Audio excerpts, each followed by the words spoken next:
Georges était stupéfait lorsqu'un ours s'approcha de son bateau. Il était sur l'océan pour prendre des photos pour son documentaire. Il remarqua que l'ours n'était pas agressif envers lui. On aurait dit que l'ours avait besoin d'aide de la part du pêcheur. Il décida de faire confiance à son instinct et de suivre l'ours. Puis il le vit. Georges n'en croyait pas ses yeux lorsqu'il aperçut l'île au loin.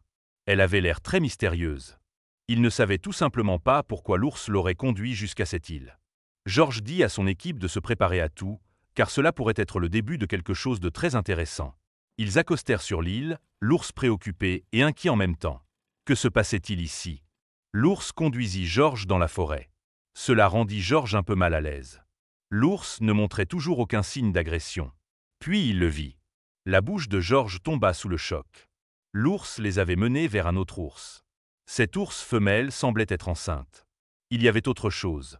On aurait dit qu'elle avait eu des difficultés à accoucher ou qu'elle refusait carrément. Georges appela immédiatement le vétérinaire local, qui ne savait pas ce qu'elle venait d'entendre. Elle n'avait jamais vu quelque chose de pareil. Elle arriva rapidement en bateau et fit une échographie. Elle appela immédiatement la police par la suite, et lorsqu'elle les appela, la police lui dit qu'ils arriveraient immédiatement. Cet ours avait besoin d'une aide spéciale, plus que d'un simple vétérinaire. Cet ours avait besoin d'une opération, car il y avait manifestement quelque chose d'étrange dans son estomac. Cela pourrait même être une question de vie ou de mort.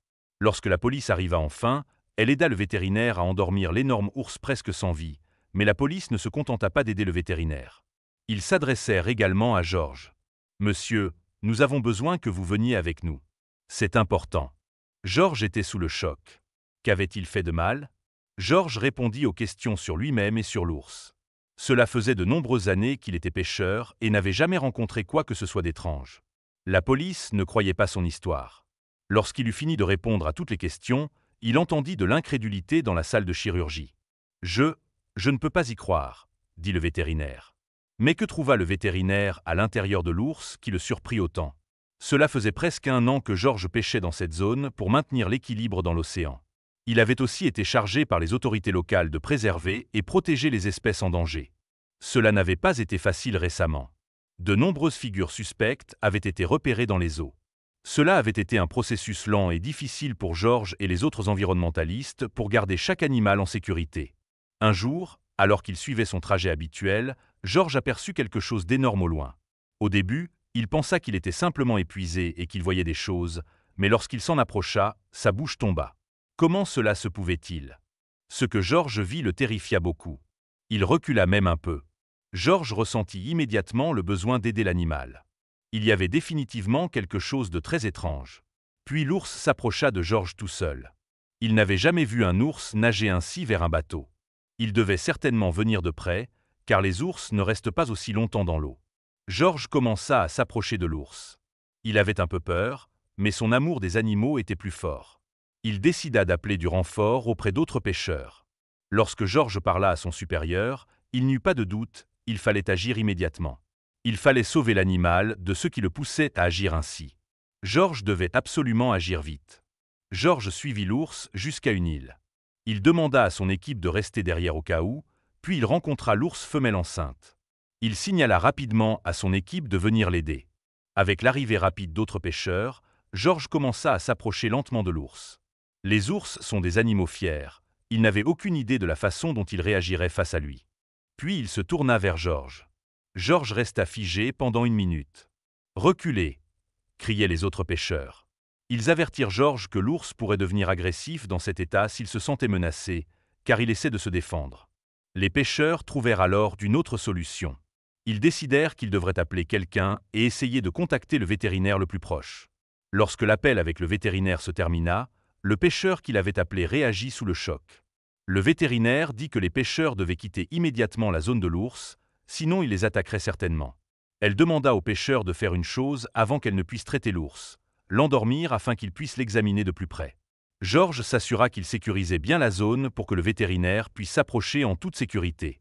Georges prit sur lui de sédater l'ours. La chance était du côté de l'ours. L'ours fut rapidement endormi et ne sembla pas résister.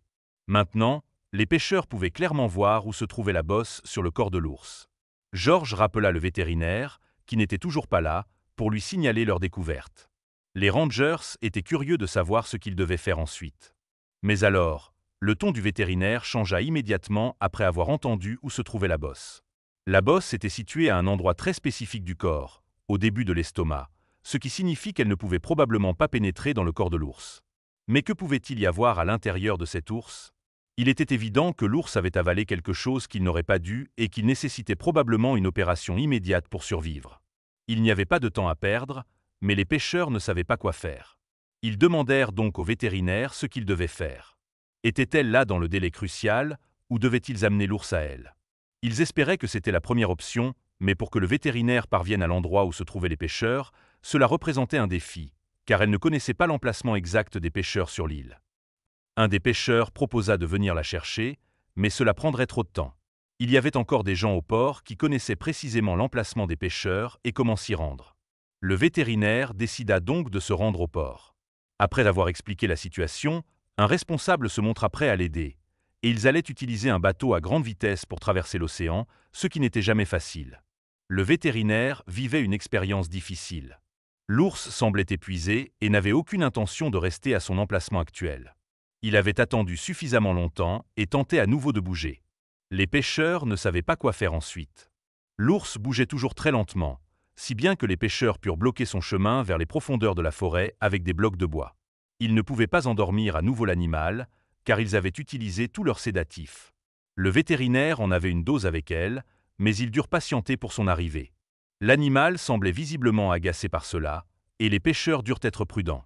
Les pêcheurs commencèrent à s'inquiéter. Est-ce la bonne chose à faire? Un ours de cette taille, même s'il n'était pas en grande forme, pouvait facilement tuer l'un d'eux s'il réussissait à les attraper. Lorsque le vétérinaire est enfin arrivé sur place, l'ours était toujours couché au même endroit où les pêcheurs l'avaient gardé. Mais il est devenu de plus en plus évident que cela ne durerait pas longtemps, car l'ours était devenu vraiment agressif à ce moment-là. Les pêcheurs ne voulaient même pas retirer leurs obstacles en bois qu'ils avaient mis en place pour maintenir l'ours en place, mais l'ours a instantanément ciblé les pêcheurs qui étaient encore en plein air. Certains pêcheurs ont enlevé leurs obstacles de l'ours, ils ne voulaient pas se faire blesser. Le vétérinaire a dû agir rapidement et savait que la seule chance ici était de sédater rapidement l'ours. Mais voyant qu'il essayait activement d'attaquer les pêcheurs, le médecin avait la confiance qu'il survivrait à l'injection. Le vétérinaire attendit que l'ours tourne la tête dans l'autre direction. Après cela, elle s'approcha lentement de l'ours et lui injecta rapidement le CTI dans la partie inférieure du corps de l'ours. Maintenant, il devait attendre que l'ours soit complètement sédaté. Au cours des minutes suivantes, il ralentit de plus en plus, et le vétérinaire a pu lui injecter quelques autres sédatifs, nécessaires pour un ours de cette taille pour le faire complètement s'endormir. Après un moment, l'ours était complètement endormi. Ils avaient fait face à la mort possible plusieurs fois à ce stade, donc ils étaient soulagés de voir qu'ils avaient survécu. Maintenant, le vétérinaire pouvait enfin se concentrer sur la grosse bosse de l'ours pour laquelle elle était venue. Elle sortit son kit de chirurgie du grand jeep des Rangers et le prépara pour commencer. Elle décida de faire une échographie d'abord. En regardant l'échographie, elle appela immédiatement la police côtière. Elle avait des soupçons d'activités étranges. La police était apparemment déjà dans la zone pour assister à la chirurgie. George devait répondre à quelques questions d'abord. Pourquoi lui? Le vétérinaire confirma rapidement ses soupçons en constatant que l'objet était coincé à l'entrée de l'estomac de l'ours en touchant son corps. L'objet coincé dans son corps était quelque chose que l'ours avait avalé et que son système digestif ne pouvait pas décomposer. Le vétérinaire ne pouvait faire qu'une seule chose à ce moment-là. Il n'y avait rien d'autre à faire que de couper soigneusement l'ours et d'en sortir l'objet, avec la plus grande précision et soin. Le vétérinaire coupa l'ours le long de la bosse, et après avoir traversé la peau, les muscles et l'ésophage, la source de la bosse fut enfin révélée à tout le monde. De l'ours est sorti un morceau de poisson qui n'avait pas été correctement digéré, ce qui avait causé le gonflement à l'intérieur du poisson. À l'intérieur se trouvait quelque chose de plutôt suspect qui étonna d'abord le vétérinaire. C'était la raison pour laquelle George avait dû répondre à la police. Il y avait quelque chose qui brillait à l'intérieur du poisson. Il y avait une petite puce électronique insérée dans le poisson. George dit aux officiers qu'il avait une idée de ce que cela pourrait être. Il commença à expliquer sa rencontre récente avec des individus douteux dans la région. George avait récemment attrapé des braconniers. Ils avaient un appareil avec eux et il l'avait confisqué. Il courut rapidement vers son camion et donna l'appareil aux officiers. Un officier reconnut immédiatement l'appareil. Ils avaient récemment capturé quelqu'un d'autre avec presque le même. Cet appareil pouvait être utilisé pour localiser la puce électronique. De cette façon, les braconniers pouvaient facilement localiser l'ours sans qu'il le sache. Il s'agissait d'une tactique avancée récemment utilisée. Le poisson qu'ils avaient utilisé ne pouvait pas être digéré par l'ours, c'est pourquoi il était resté coincé avec la puce. Le vétérinaire commença rapidement à recoudre l'ours. Pendant qu'elle faisait cela, elle s'assura qu'il n'y avait rien d'autre qui n'allait pas chez l'ours, mais il semblait en bonne santé. Elle prévoya qu'il serait de retour en forme en un rien de temps. Il fallut quelques minutes à l'ours pour se réveiller. Il était encore un peu étourdi et confus au début, mais après un moment, il commença à s'éloigner beaucoup plus vite qu'il ne l'était avant l'opération. Après que l'ours soit parti de nouveau dans la forêt avec l'autre ours, le vétérinaire avait une dernière chose à faire. Elle remercia les pêcheurs pour leurs efforts incroyables afin de garder l'ours et eux-mêmes en sécurité. Après cela, elle retourna en ville où d'autres patients l'attendaient. Pour s'assurer que l'ours allait bien, le vétérinaire fit une dernière chose. Elle s'assura que Georges la tiendrait informée des déplacements de l'ours. Georges garderait un œil sur l'ours pour elle. La police s'assura que les braconniers responsables étaient arrêtés. Ils réussirent même à arrêter toute l'organisation. Les animaux seraient à nouveau en sécurité.